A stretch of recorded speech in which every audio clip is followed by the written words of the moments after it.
Satu warga negara hanya punya satu nomor telepon, hanya satu punya akun sosmed. Karena untuk mengetahui bagaimana ke depan orang-orang yang memberikan informasi di sosial media dapat bertanggung jawab. Sementara pegiat medsos menilai usulan satu orang satu akun per medsos bukan solusi yang tepat. Usulan ini justru berpotensi melanggar hak digital warga. Saat ini banyak warga menggunakan akun media sosial yang berbeda untuk keperluan yang berbeda pula. Langkah ini juga tidak akan efektif mencegah penipuan online atau praktik buzzer. Ini sebetulnya terdengar sederhana gitu ya, tapi ini sebetulnya bukan solusi kalau kamu lihat ya, bahkan berisiko melanggar hak digital warga gitu, karena kita tahu banyak sekarang orang menggunakan akun media yang berbeda, media sosial yang berbeda itu untuk urusan kerja, pribadi, bisnis gitu, bahkan untuk melindungi diri dari serangan digital gitu ya. Dan dari sisi efektivitas juga kita lihat ini masih sangat lemah gitu, karena pelaku penipuan atau buzzer ini masih bisa menggunakan identitas palsu gitu ya, menggunakan VPN misalnya atau platform luar negeri ya yang memang belum diatur misalnya di Indonesia. Wacana satu orang satu akun per medsos, bagaimana pengaturannya? Akankah efektif untuk membatasi peredaran hoax maupun penipuan di ranah digital, atau justru akan membatasi hak-hak digital warga dalam berekspresi? Kita bahas bersama anggota DPR RI dari fraksi Partai Kebangkitan Bangsa Oleh Soleh dan pakar keamanan siber Pratama Persada. Selamat malam Bapak-Bapak. Malam Mas. Selamat malam. Iya, saya ke Pak Oleh dulu. Saya tahu Pak Oleh ini juga salah satu orang yang menyuarakan ini sejak beberapa waktu yang lalu ya, sebelum fraksi Partai Gerindra. Nah, jadi gimana pengaturannya Pak Oleh kalau misalnya usulannya satu warga, satu akun medsos, apakah berdasarkan nik, berdasarkan nomor telepon atau bagaimana? Sebenarnya pemikiran saya adalah bahwasanya dengan begitu bebasnya orang membuat medsos, akun fake tentunya, dan lebih-lebih yang sangat mengkhawatirkan itu adalah soal akun robot kan seperti buzzer itu. gitu ya, banyak buzzer. Nah, kalau kita dipresentasikan, apakah nilai manfaat dari akun robot, akun fake dengan nilai madarat? Kalau ngelihat suasana sekarang hari ini, presentasinya lebih besar daripada madaratnya. Nah, kalau misalkan berbicara tadi soal bagaimana dengan kebebasan, orang ingin mengkritik tapi ada rasa takut. Ya. Orang pingin kritik tapi gak mau identitasnya terpublikasi.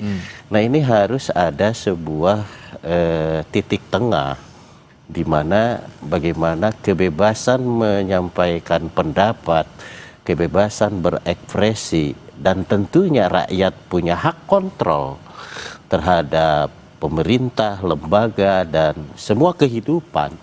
Nah, maka rasa-rasanya ini perlu ada kesadaran bersama bahwasanya siapapun, dimanapun, profesi apapun, bahwa di mata hukum ini adalah sama. Nah, hari ini yang menjadi persoalan adalah mereka yang mengungkapkan sebuah ekspresi yang quote and quote dalam rangka mengkritisi atau memberikan rekomendasi ataupun masukan, ya hari ini seolah-olah diklasifikasikan bahwa dia tidak setuju pada pemerintah, dia tidak ini makar dan yang lain-lain.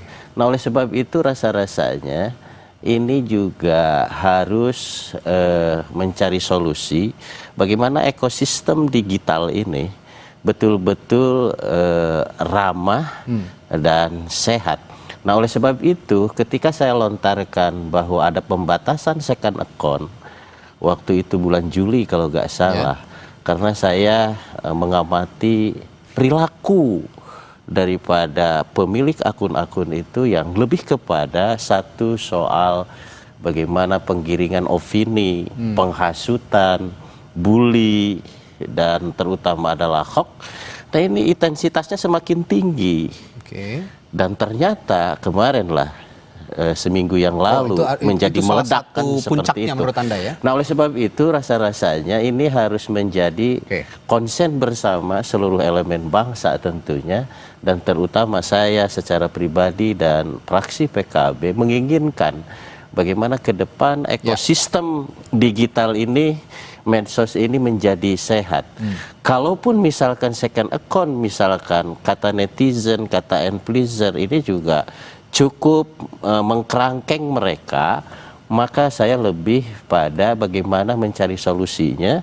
Solusinya adalah bagaimana pembatasan akun tanpa ada alamat. Artinya bahwa setiap akun medsos harus jelas alamatnya. Sehingga kalau ada apa-apa bisa langsung diklarifikasi, diketahui dan yang lain-lain. Tentu ini harus berproses, bertransformasi, karena kalau kita berkaca kepada negara-negara luar, ada negara luar yang tadinya memberlakukan satu akun, satu medsos, di Swiss ya. Lalu kebebasan untuk mengkritiknya jadi kurang.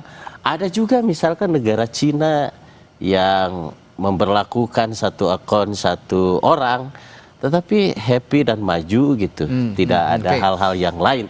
Nah ini juga harus ada win-win solusi. Tentu tidak ada sebuah sistem yang sempurna dan tidak ada sebuah hukum yang sempurna, tetapi mari kita bertransformasi menciptakan dunia digital yang lebih sehat dan tentunya lebih produktif. Ekosistem digital akan sehat menurut Anda dengan usulan seperti yang diutarakan Pak Oleh tadi? Ya gini, tujuannya mungkin bagus ya, karena kita lihat di Indonesia ini terlalu banyak buzzer gitu, terlalu banyak orang ngomong seenak udelnya sendiri gitu, terlalu banyak orang nggak bisa terverifikasi informasi yang diupload dalam media sosial dan lain-lain begitu. Sehingga mungkin maksudnya adalah kalau satu orang satu akun akan mudah nih melakukan penegakan hukum nih, karena jelas nih orangnya siapa, kemudian dia ada di mana, langsung ditangkap bisa misalkan. Kemudian yang kedua adalah scam, penipuan dan lain-lain gitu. Tentu akan sangat berkurang drastis sekali, karena orang akan ketahuan kalau dia nipu pakai media sosial, tentu akan ketahuan begitu ya. Dan ini sejalan juga dengan di Indonesia ini kan single identity kan mau diterapkan ya, kita pakai nik digital dan lain-lain begitu. Tetapi begini Mas Radi, kita lihat bahwa ketika orang melakukan berbagai macam aktivitas di Indonesia ini. Tadi Pak Soleh sudah mengatakan misalkan orang takut kebebasan ekspresinya terganggu gitu. Tetapi banyak orang, misalnya pelaku UMKM, itu dia memisahkan antara akun jualannya, kemudian akun pekerjaannya dan akun untuk keluarganya, gitu ya kan. Jurnalis, dia membedakan antara akun untuk kerja dan akun untuk pribadinya dia. Dan banyak profesi-profesi lain di negara kita ini begitu yang mereka membutuhkan memang mutu pemisahan itu gitu ya kan. Sehingga kalau misalkan dibatasi nih satu orang hanya satu akun, bagaimana dengan orang-orang yang memang menggunakan akun media sosial ini untuk berbisnis dan yang lain-lain begitu ya kan.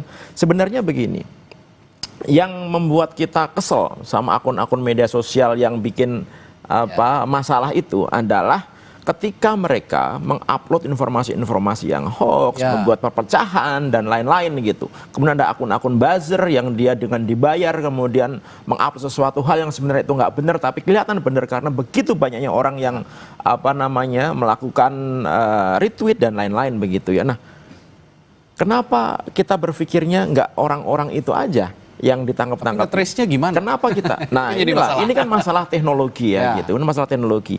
Sebenarnya platform itu mereka memiliki teknologi untuk mengetahui mana akun yang fake, akun yang hoax, dan akun yang memang didesain oleh robot gitu. Jelas itu, misalkan ketahuan dia ngomongnya banyak nih, bergerombol nih gitu, tapi dia followernya cuma 1 atau 2, kemudian dia nggak pernah posting sesuatu, itu di situ tujuannya hanya tipe-tipenya kelihatan ya, itu kelihatan sebenarnya gitu ya kan. Dan pemerintah pun kalau punya teknologi yang tepat gitu, itu bisa ngejar gitu. Dan sekarang ada ilmu namanya social network analysis. Social network analysis itu adalah ilmu yang bisa kita gunakan untuk mentris jaringan ini sebenarnya jaringan yang digerakkan oleh organik atau jaringan yang digerakkan oleh bot. gitu. Itu bisa ketahuan tuh. Nah, tinggal kita bagaimana memiliki teknologi itu untuk ngejar orang-orang ini gitu. Apakah itu tidak bisa dikejar? Gini, setiap orang melakukan postingan dari manapun pasti ada geolocation yang ke-tracking sebenarnya. Walaupun dia pakai VPN dan lain-lain begitu. Dengan teknologi-teknologi yang baru, dengan operasi-operasi intelijen, kita tuh bisa tahu nge-trace gitu. Sebenarnya dia terkoneksi dengan siapa aja gitu. Nah, kenapa itu yang nggak dilakukan gitu, ya kan? Dan kalau menurut saya, ya, media sosial ini kan menjadi ajang buat siapa saja untuk berekspresi. Contohnya misalkan, ketika ada seseorang yang mau menjadi whistleblower, kira-kira dia berani nggak ngomongin whistleblowernya itu pakai namanya sendiri, real akunnya sendiri? Saya nggak yakin dia berani. Gitu. Ya, ini dalam konteks banyak hal harus ada perspektif yang dikaji lagi. Dan satu hal lagi yang ingin saya tekankan, bahwa peran penyedia platform digital yang saat ini beredar di Indonesia, media sosial maupun yang lainnya, ini juga minim tanggung jawab terhadap kontrol. Nah, ini yang juga saya ingin tekankan. Bagaimana mekanisme regulasi yang akan diterapkan selama ini kepada penyedia platform media digital, bagaimana pemerintah juga bisa tegas, terutama untuk mengontrol orang-orang yang tidak jelas tadi dalam tanda kutip. Saya akan bahas hal ini sesaat lagi di Sapa Indonesia Malam. Tetaplah bersama kami.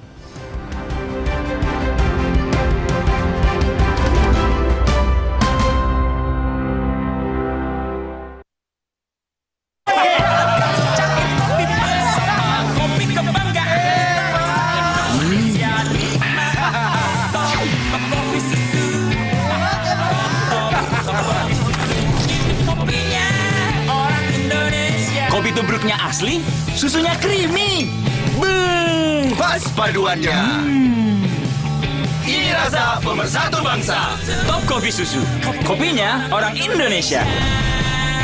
Dari Wings Food. Pas aku coba Le Mineral, seger banget, nggak bikin enak sama sekali. Benar, karena Le Mineral dari pegunungan terpilih. Setiap tetesnya melewati lapisan batuan alami, membuat airnya lebih sehat, lebih segar. Kayak ada manis-manisnya. Le Mineral. Lawan ketombe dengan Zinc Cool Booster baru. Deo Active Scalp Technology lawan 3 jenis ketombe. Boost sensasi dingin with glacier water and mint. Zinc Cool Booster. Ketombe, no worries. Lidah orang Indonesia itu sukanya yang gurih. Makanan sih banyak. Emang ada ya kopi gurih? Ada, Creamy Latte. Dibuat dari kopi grade Brazil, gurih susu New Zealand. Benar, gurih. Iya, gurih. Creamy Latte, kopi latte, gurih. Aku sering melihat galon cuci ulang disimpan di tempat yang kotor. Jujur takut, bersih nggak ya untuk anak dan keluargaku? Kami mengerti kekhawatiran ibu. Untuk itu, Le Mineral menggunakan galon yang selalu baru agar terjamin kebersihannya. Le Mineral. Floridina, nomor 1 freshnya, nomor 1 funnya. Bulir jeruknya asli, lebih banyak. Coco Beats-nya cuy-cuy, dapat segernya, dapat funnya. Floridina, nomor 1 fun, asli jeruknya, asli bulirnya. Pas aku coba Le Mineral, seger banget, nggak bikin enak sama sekali. Benar, karena Le Mineral dari pegunungan terpilih. Setiap tetesnya melewati lapisan batuan alami, membuat airnya lebih sehat, lebih segar. Kayak ada manis-manisnya. Le Mineral. Kamu masih single? Hari gini, double dong. Top Mochaccino. Double shot pertama dalam saset. Espressonya double. Tambah coklat dan susu. Top Mochaccino. Enaknya, double-licious. Move on to Top Mochaccino double shot. Dari Wings Food. Tuntutan yang sama dengan 17 Saya memastikan bahwa proses pemeriksaan ini. Ada postingan dari lembaga Del Pedro Lokataru yang kemudian itu dijadikan substansi pertanyaan. Dari polisi untuk mengatakan bahwa ini adalah bentuk penghasutan. Kami sebenarnya kebingungan. Dari 6 lembaga memutuskan secara bersama-sama pembentukan tim independen. Dipo Investigasi, Senin 15 September pukul 8:30 malam di Kompas TV. Lidah orang Indonesia itu sukanya yang gurih. Makanan sih banyak. Emang ada ya kopi gurih? Ada, Creamy Latte. Dibuat dari kopi grade Brazil, gurih susu New Zealand. Benar, gurih. Iya, gurih. Creamy Latte, kopi latte, gurih. Dapatkan ragam informasi lewat portal video berita pertama di Indonesia yang menampilkan breaking news, peristiwa terkini, dan live streaming 24 jam. Lengkap dengan fitur live interaktif untuk ikut polling dan bertanya langsung kepada narasumber dalam program-program live. Kapanpun dan dimanapun, langsung di gadget Anda. Klik sekarang juga www.kompas.tv. Lebih dari TV.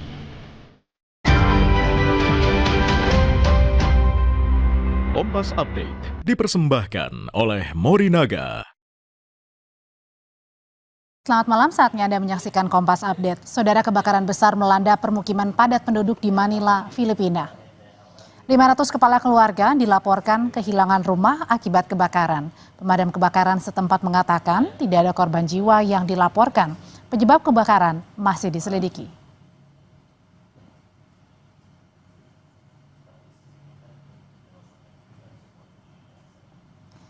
Terima kasih sudah menyaksikan Kompas Update pukul 19 waktu Indonesia Barat. Sampai jumpa.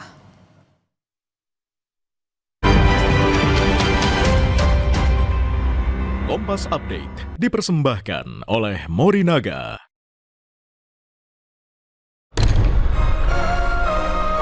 Pilihan ibu selalu sama, yang terbaik untukku selamanya. Morinaga, nutrisi pilihan tepat untuk bangun potensi anak.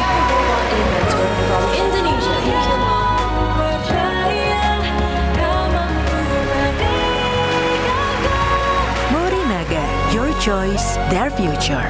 Masa depan bukan kebetulan, pilih yang terbaik sekarang.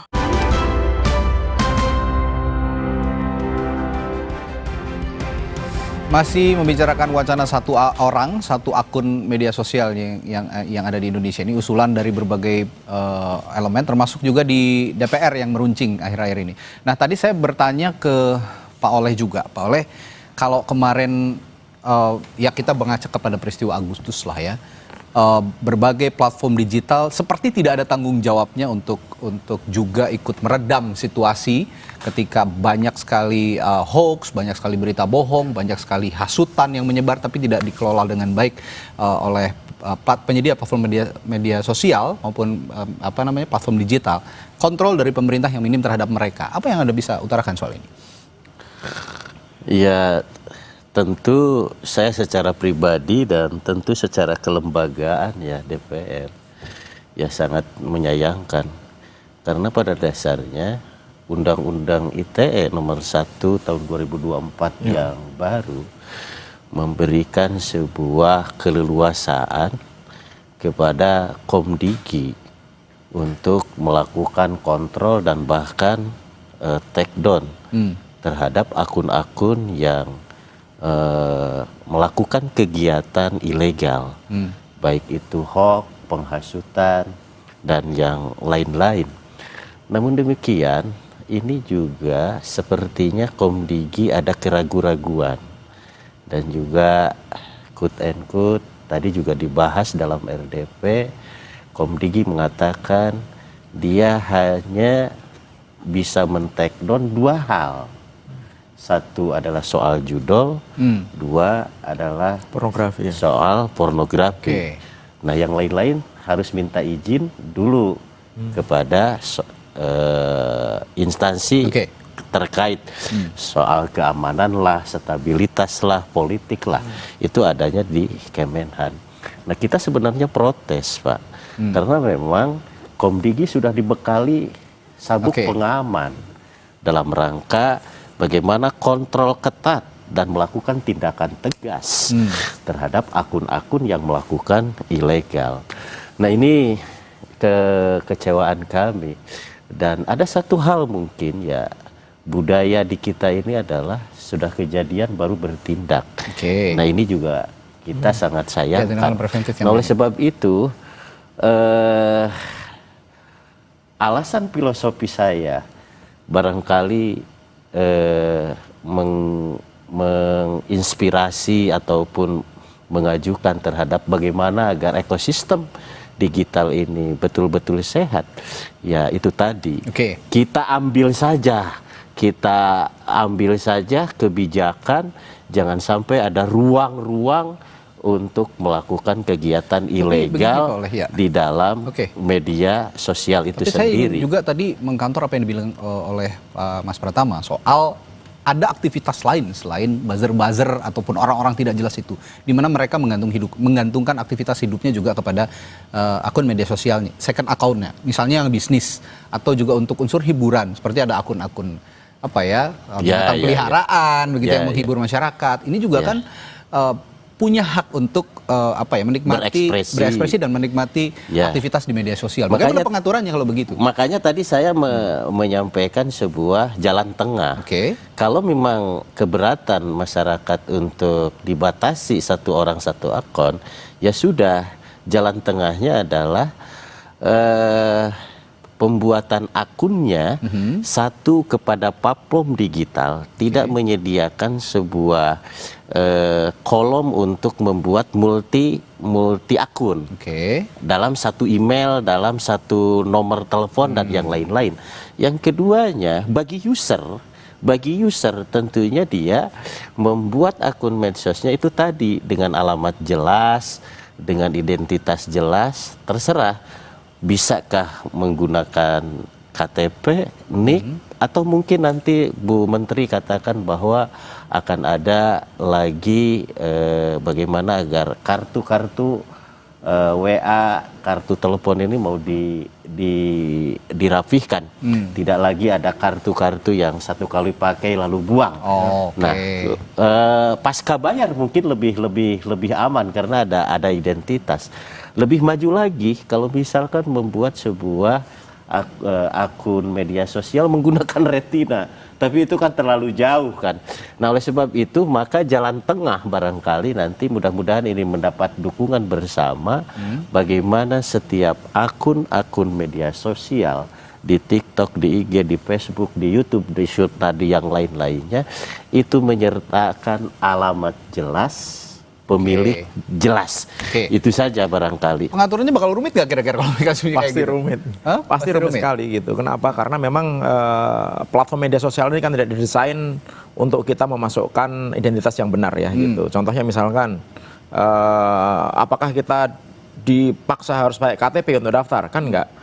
Apakah kita dipaksa untuk menggunakan nomor telepon kita sendiri untuk daftar? Enggak, kita bisa pakai nomor telepon yang tadi Pak Soleh bilang, kita beli, registrasi, udah itu kita buang, kita bisa gitu. Ya kan? Ini beda dengan misalkan ada platform namanya LinkedIn gitu. Kalau misalkan Anda mau levelnya naik, Anda scan paspor gitu. Sehingga terverified gitu ya. Itu gitu. yang lebih rapi mungkin itu bisa dijadikan alternatif. Tapi gitu. Kan Cina sekarang melakukan hal itu. Cina melakukan itu tapi bisa. Warganya tapi nggak terlalu suka Pak sebenarnya gitu. Warganya nggak terlalu suka. Kenapa? Karena dipaksa gitu untuk hanya menggunakan satu akun media sosial untuk satu orang. Nah, akhirnya mereka ngakalin juga dengan cara apa? Membuat akun dari luar negeri menggunakan VPN. Mereka beli nomor-nomor gratisan dari luar negeri untuk melakukan verifikasi. Mereka membuat email-email yang sekali pakai untuk membuat akun-akun lain begitu. Jadi memang banyak cara yang bisa digunakan orang untuk membuat akun-akun di media sosial ini. Sehingga sebenarnya gitu ini bisa kita cari yang tadi Pak Soleh bilang win-win solutionnya gitu. Dengan cara apa ya? Misalkan platform harus ngikutin aturan yang ada di Indonesia. Ya. Kemudian Komdigi juga harus mulai mengatur gitu bahwa SIM card itu jangan satu SIM card bisa untuk untuk bahkan sampai berapa ribu satu KTP untuk berapa ribu SIM card gitu ya kan.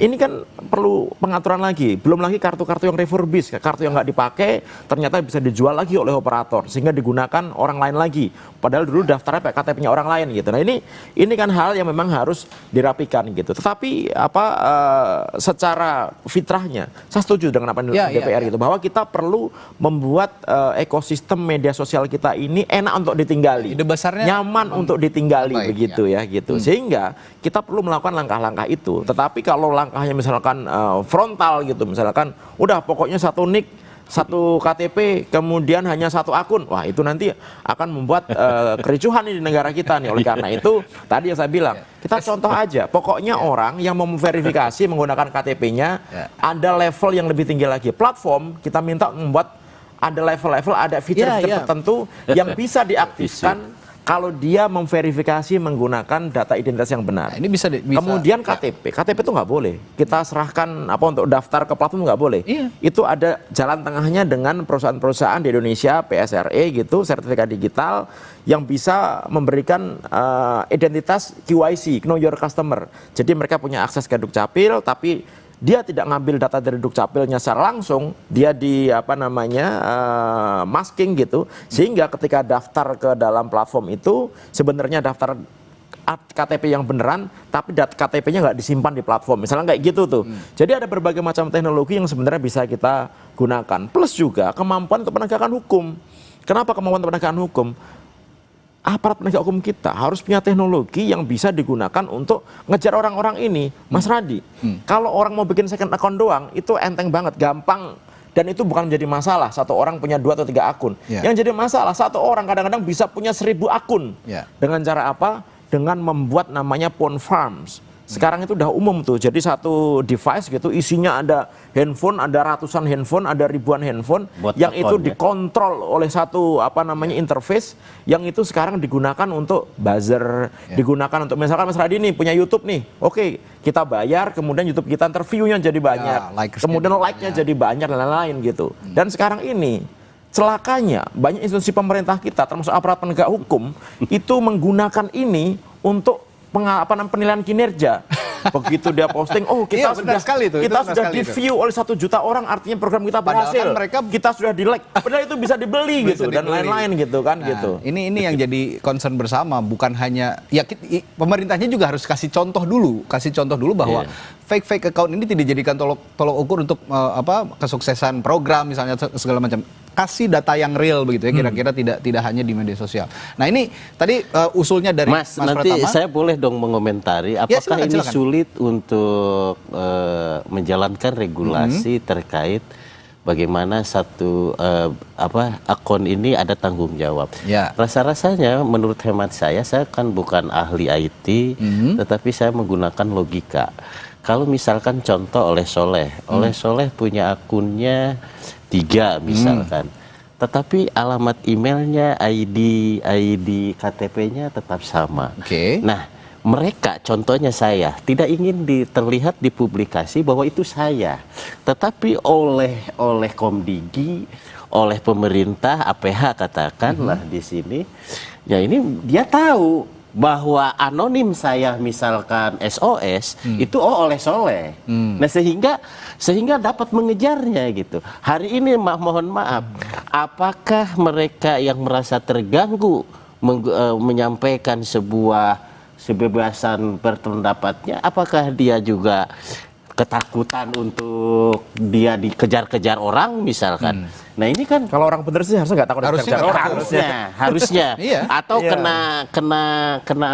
kena ancaman atau diculik, apa yang terjadi hari ini, nah seperti itu. Rasa-rasanya kalau menurut saya bukan ahli IT, tetapi logika saya jalan, ini orang itu tidak mau terpublis nama aslinya. Tetapi yang saya mau adalah bagaimana dari Komdigi maupun dari APH, orang yang memposting itu sudah tahu titik sasarannya ini siapa yang memposting. Ini Mas Pratama tadi ini menarik nih Pak Oleh, menarik gitu. Tidak, platform itu memang kalau menurut saya jika ada akun yang terlibat pelanggaran hukum, itu wajib untuk membuka memang harusnya.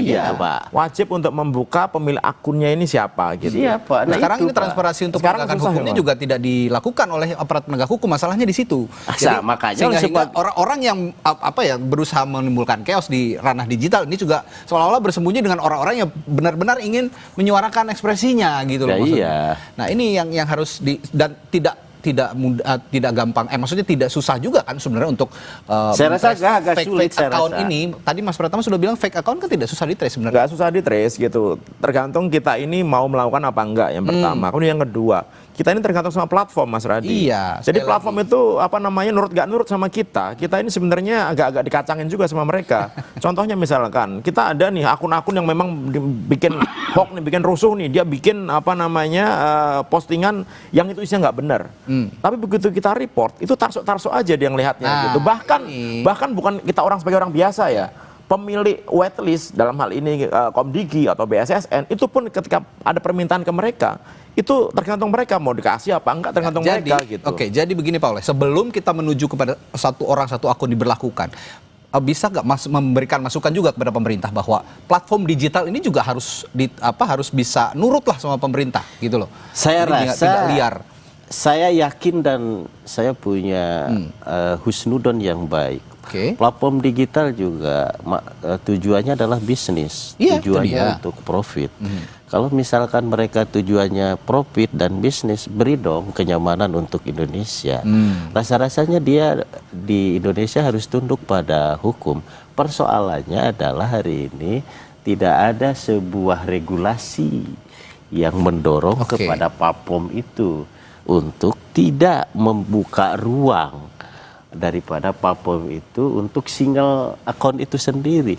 Rasa-rasanya TikTok juga mau. Ketika saya melemparkan itu, dia juga udah menyampaikan bahwa kami juga tidak sependapat dengan akun-akun itu. Dan dia juga berusaha.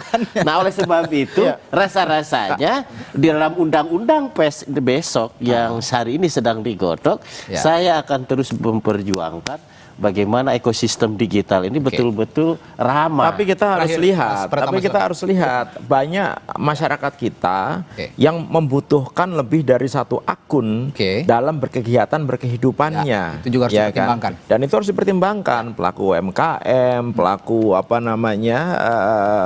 media sosial yang memang dia suka memberikan masukan kepada pemerintah dan lain-lain kan gitu, termasuk jurnalis tadi saya bilang gitu. Oleh karena itu kita perlu membuat aturan gitu yang memang bagus untuk kita semua, tapi tidak menghilangkan hak masyarakat untuk memberikan pendapat. Ini yang harus dipertimbangkan, dan diskusinya memang tidak bisa 1 hari 2 hari seperti ini untuk membicarakan hal ini, karena banyak sekali yang harus dibicarakan dan pihak-pihak terkait yang harus duduk bersama. Tapi intinya kita tangkap bahwa semangat ini adalah semangat yang positif. Semuanya pasti ingin media sosial itu menjadi tempat hidup yang enak buat semuanya. Gitu. Kita sepakati hal itu di perbincangan malam hari ini. Terima kasih Mas Pratama, Mas Oleh sudah berdiskusi malam hari ini di Sapa Indonesia Malam. Kita jumpa lain waktu. Selamat malam. Saudara, Israel terus meningkatkan serangan di kota Gaza dan memaksa orang-orang yang bermukim di sana untuk keluar dari rumah-rumah mereka. Kami punya informasinya setelah jeda di